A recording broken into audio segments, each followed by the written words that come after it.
Welcome back. As you know, I have set upon the long-term project of trying to figure out how to make helically wrapped Damascus steel barrels, just like they did back in the day. In our last episode, using Peter Smithhurst's book as a reference, we explored early 1700s barrel-making techniques like the Portuguese. We achieved a little bit of success, a lot of failure, but I just can't get this out of my head and leave it alone. I want to achieve proper success. I want to do this assembly technique as well. In the last episode, we used the gas forge. This time around, I've decided I'm gonna break out my old coke forge, fix it up, because it's been outside in the rain for a long time, and go back to my roots with a little bit of coke.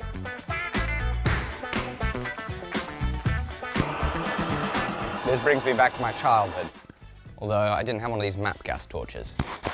These things are amazing. This was absolutely the reason why I got so captivated by blacksmithing when I was a child. This is what being a human is about. Fire! Like, my whole existence was just about making money, just enough money so that I could buy coke. It used to be a lot cheaper as well. Even just being able to get a bag of this so that I could do a day or two's forging was just such a big deal. Going to a craft fair, selling little bits and trinkets to then be able to buy some more coke, to be able to do some more forging, buy some more steel. It's nice to bring back some of those memories.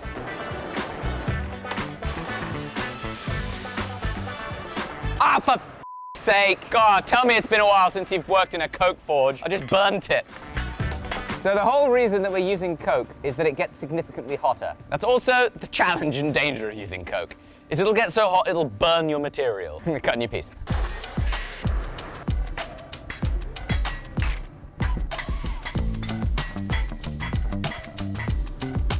This time around, instead of closing the whole thing and welding it bit by bit, I'm gonna close a little small portion and weld it bit by bit, allowing this to stay open for us to be able to brush and clean it as we go. So the whole reason I have decided to do this with a coke forge today is because it gets hotter, way hotter. I'm gonna be able to get this thing just on the edge of sparkling, really make it so that it's as hot as possible at the welding interface, which helps break up any scale and allow it to actually weld.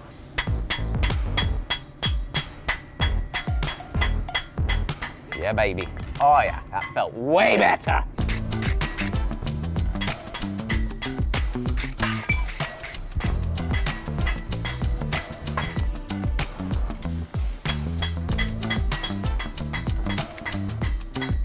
Ah, bugger!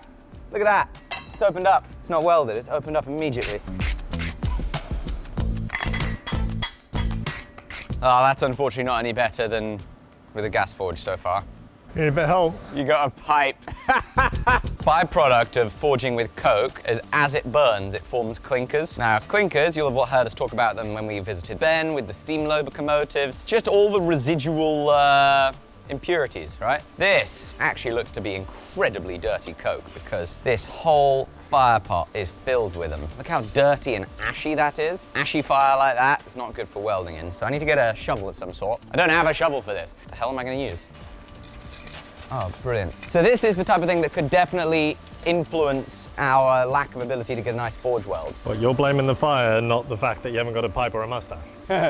Unfortunately, my trusty old coke supplier from down the road that I have used since the age of 11, they shut down their business. And that's all the coke I've got left. So sure is good I started a video on forging with coke and we're about to run out of fuel after an hour. That goes a lot quicker than I remembered.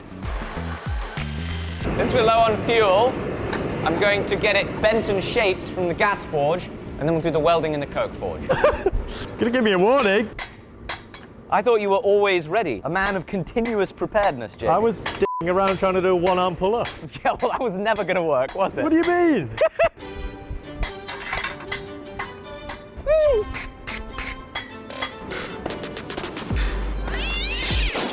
All right, so as you can see, this time around, we've reverted to our old method, the most successful one from the previous episode, where we line it all up in one nice, neat, straight overlap before forge welding.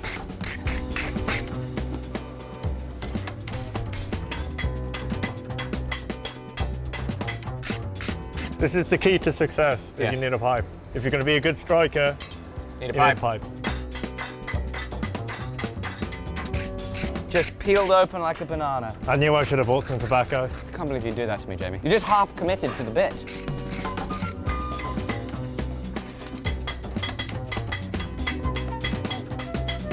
is not any better than the gas forge. We're gonna go a smaller mandrel on the next heat. 3, 2, 1, go.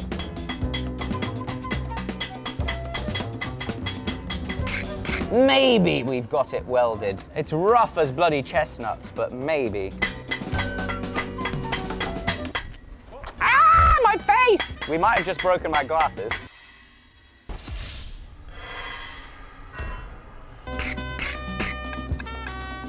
That is a very sorry looking fire. There is nothing on fire in the middle. This is all ash and clinker. All the fire is just around the outside, so it is just so dirty. The fire pot is useless. It's just filled with ash and clinker. We also have no more coke, and that's not fully welded.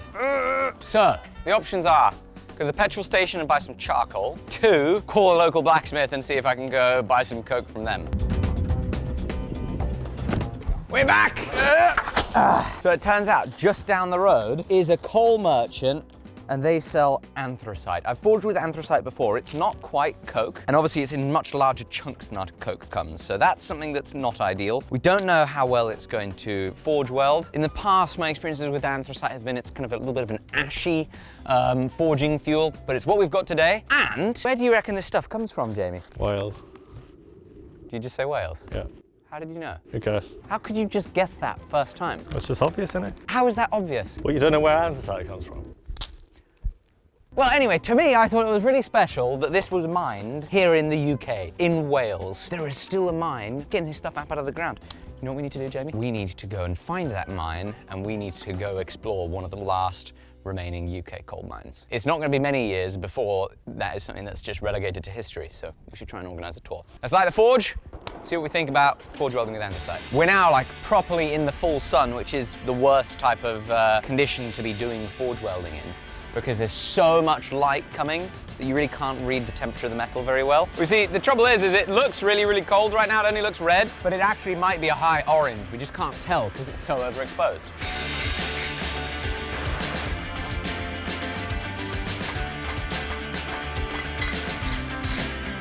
Not getting the impression that this anthracite heats up very well. I got this thing buried, a lot of oxygen coming from that blower, and it's not getting that steel as hot as I'd like. Yeah, I expected that to be way hotter.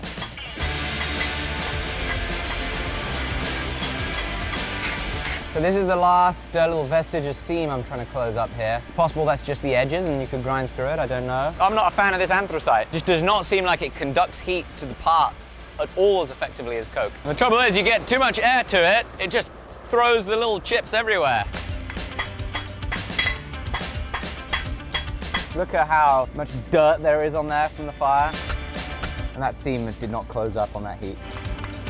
I've got sweat in my eye. I am absolutely dripping. Right, while that cools down, I know exactly what I need. I think you need some as well. Orange or citrus? Citrus, please. Okie doke, I'll take an orange. Cheers. Cheers, big ears. Oh, that hits the spot. Jamie, did I tell you the other day, Mrs. Steele made up Element lollipops. Blended up some strawberries, in with the Element sachet, in the freezer. They were delicious. It's amazing. I absolutely love Element. It's an electrolyte drink mix, and on a day like today, completely drenched in sweat, working hard, there is nothing that I need more than making sure I can replenish the stuff that I've sweated out. Hydration isn't just about drinking your water, it's also about making sure that you got the right sodium levels. And there's a growing body of research that says that more salt is better than less, and that is definitely the case when you're sweating hard. And they got an awesome deal for you guys, which goes like this. With any order, if you use my code FORGE at drinklmnt.com/forge, we'll get you a free sample pack that has 8 sachets of different flavors, which means instead of getting just 30 sticks, you get 38 sticks. With 1,000 milligrams of sodium, 200 milligrams of potassium, and 60 milligrams of magnesium, this is a proper performance electrolyte drink. I'm a true fan. drinklmnt.com/forge, code FORGE at checkout.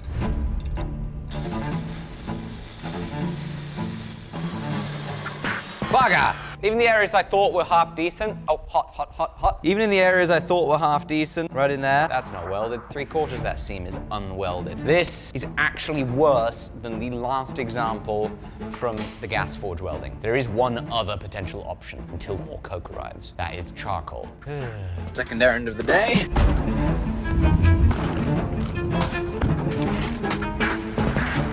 £10 for 3 kilos.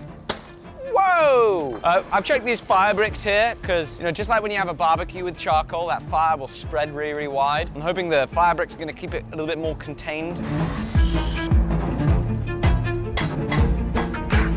All right, that was 10 Great British pounds sterling of charcoal, which gets you 1 wrapped steel pipe. Oh yeah, that's hot. It looks dirty, it looks crap. No, there's no way. This is orders of magnitude more challenging than welding Damascus steels. We have the luxury of like clean plates, put them in the fire, heat it up, smash it together. The fact that you have to do so much forging beforehand and it's so impossible to clean just makes these welds so much harder. Really managed to like give myself a false sense of confidence, having done hundreds of Damascus steel welds over the years, that this should be easy. Easy is not what it is. Switching up to trying a little bit of regular borax as well.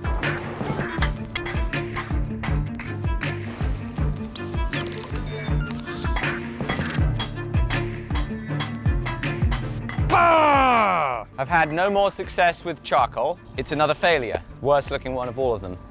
This might be one of those times where it's not a tool issue, but a skill issue. You're still having fun though, right? No, this has crossed the line from fun. I thought that this was like the only opportunity you were going to have to do this, and you were really, really keen on it. And I was really excited to do this because I thought I'd be able to do it, but I can't do it. Like, it's so interesting, and it's just so bloody difficult. Look, Jamie, we've got one up on the Portuguese blacksmiths of 1718. You know what that is? They weren't as hydrated as I am. I should be able to do this. Some time has passed. To be specific, a weekend.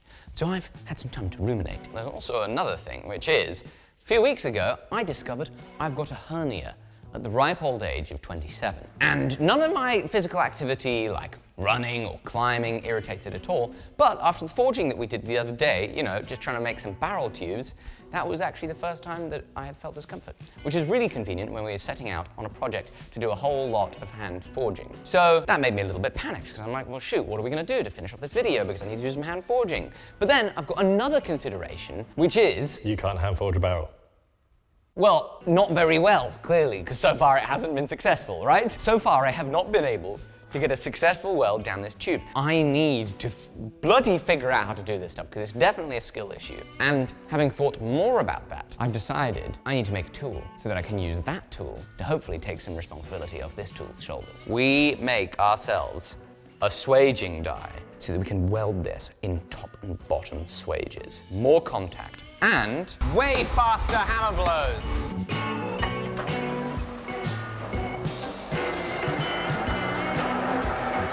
Now, unfortunately, the biggest drill that I have in the workshop came from a job lot of drills from Facebook Marketplace, and it's not sharpened. It's 1.1 in diameter. Obviously, we can't drive it in there until it's sharpened.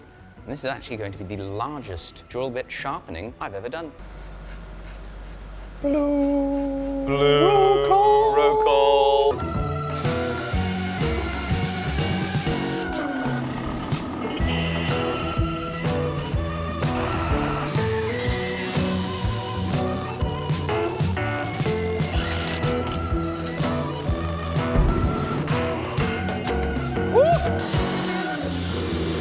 You know how good scientists do things, Jamie? What they do is that when they want to try something new, they change 2 variables at the same time, so there's still the excitement of not actually knowing what it was that solved the problem when it finally does work. So what I'm going to do is not only are we going to try and weld this under the power hammer with our fabulous new swaging dies, but I'm also going to attempt the weld without a scarf. So in the lovely book we've been referencing from Mr. Peter Smithhurst, he emailed me, by the way, personally. Great book, check it out. And in the book, it tells us there's an 1826 reference to a non-scarfed barrel tube weld. But it's not just in this book that we've seen that. I was very kindly sent some clips over email of somebody welding a barrel actually not too long ago, also done without a scarf, so it must be possible. So let's go ahead and give it a crack. Now, there is still hand hammering required because the swaging dies will only do so much. That was much quicker getting it to that stage, wasn't it, this way? Yeah, either I'm improving or the lack of a scarf is really helping. We have regular borax to make a 3rd variable that we're changing, of course. No! Damn it, I dropped it on the floor! Jesus!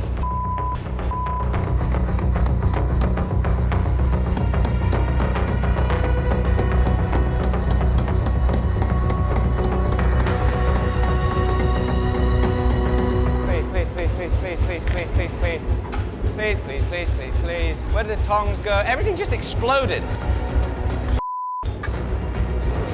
I've got a good feeling about this. One can make an argument for how this is an appropriate 1700s technique.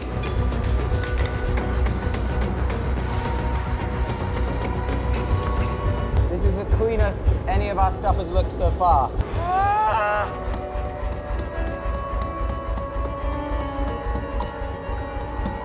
I switched these out because this is 1 1/8" at the smallest. That is, I think, 1 inch. Might actually be more like 7/8 to be fair. And what was happening with this set of dies, these were smashing together before the hot steel was getting forged. So we had to go smaller. It's not really the ideal size.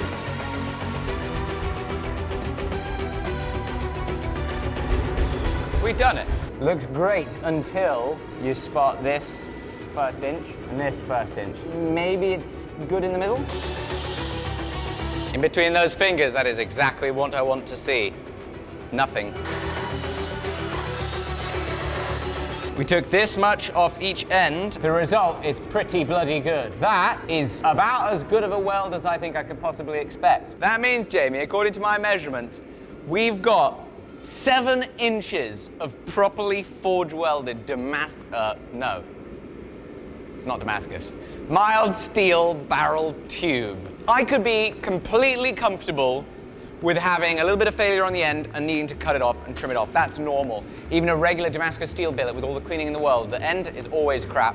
You always got to cut it off. I'm pumped that we got anything. Wow. But we know that's not it, is it? That's not all there is to making a nice barrel tube. I think we want something a little bit more sizable. So, see if we can make another one, same technique. That's really hot when you don't have a pair of gloves. Same technique. Shoot. I don't have time for that, because I need to go see a surgeon about a hernia. Ugh. Why do you look like you're in the next Mad Max film? What's wrong? Wow! This is going to be a long old journey, getting this barrel making stuff sorted. And I'm so ridiculously excited that we are able to do this, and that's thanks to you guys watching. It's an honor to be able to share this excitement with you all. This is also possible thanks to my being hydrated with our sponsor Element. Please go to drinklmnt.com/forge. We love them, and we'd love it if you'd support them too. See you on the next one. Bye-bye.